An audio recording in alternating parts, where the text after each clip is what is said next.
अस्सलाम वालेकुम, welcome to फैक्टेरियन Pakistan.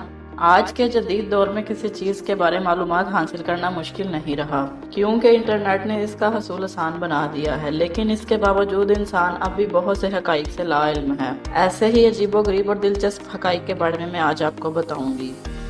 Panama एक ऐसा मुल्क है जो साल में 2 बार आज़ादी की सालगिरह मनाता है, पहली 3 नवंबर को और दूसरी 28 नवंबर को। आपको ये जानकर हैरत होगी, कुवैत एक ऐसा मुल्क है जहाँ कोई मुस्तकिल दरिया मौजूद नहीं है।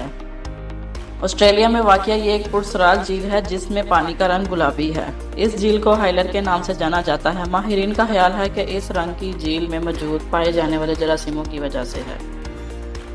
तुर्कमेनिस्तान में वाक़या इस गरे को जहन्नम का दरवाज़ा कहा जाता है। दर हकीकत इस मुकाम से गैस दरियाफ्त हुई थी और ये गुज़िश्ता 40 साल से भी ज़ायद अरसे से ऐसे ही जल रहा है। मज़ीद वीडियो के लिए फैक्टेरियन पाकिस्तान को सब्सक्राइब करें। शुक्रिया।